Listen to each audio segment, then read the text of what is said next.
Go into your working folder for this chapter and open up an image simply titled mom.tiff. I love working with this image in levels and showing people how easy it is to begin the process of photo restoration. And again, just using levels, because all of us have images like this one.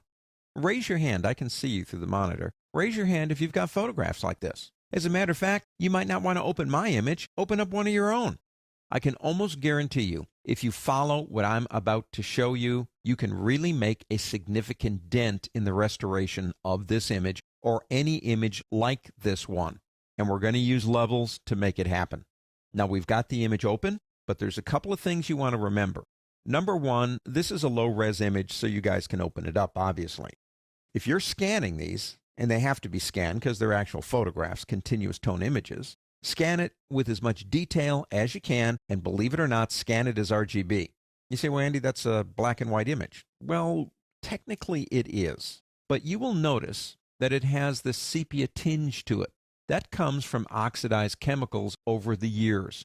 Believe it or not, a majority of the information to correct this image is locked into colors that we're not going to use. If you scan it as grayscale, it's not going to work as good. Scan it as RGB. Now, we got it open. Here it is over here. Go to the half moon icon and go into levels. Now, notice how the image has compressed. Think of it this way. Back many years ago, when this photograph was taken, this mountain was stretched out all the way to here and to here. We have lost over the years. The image is compressing. It's not fading. Fading's a good term, but that's not really accurate. It's compressing. And the blacks have gone all the way to here, and the whites haven't lost as much, but they've gone to here. And I need to pull it out, like pinch here, grab, and pull it this way, and stretch like a rubber band that back out and get more dynamic range. Now, how do we do that? We do that by moving our sliders, but here's the trick. We want to actually correct the contrast in this image in the individual channels, not just here. So I'm going to go to red. Start anywhere you want, but don't do anything on RGB yet. Start with red, then green, then blue. I'm going to turn off the Show Hide button because you can't fix this image by looking at it. Trust your instruments here. I'm going to grab my shadow or my black slider, and I'm going to drag it all the way to just about the base of that mountain where it starts going up. I'm going to do the same thing over here. Now let's go to blue and green and do the same thing. Right about there. Again, this is non-destructive. If you don't like what you see, you can always do it again. Now notice the middle slider keeps compensating and going to the middle no matter what I do. That's a good thing. We're not touching that one yet. What have I done? I've said, computer, I know you think there's information out here, but it isn't. It's way over here.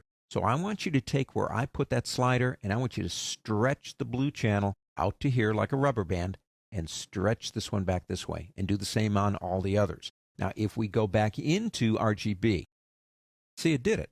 It pulled it apart, but we can't see it yet because we turned off the Show Hide, didn't we? Let's turn it back on and see what it did.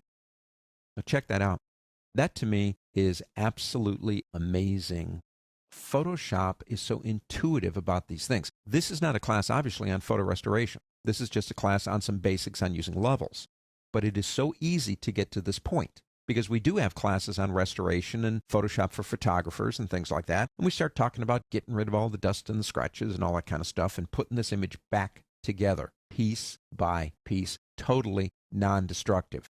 Now, it still does have a little bit of that sepia, but you'll notice most of that's gone too.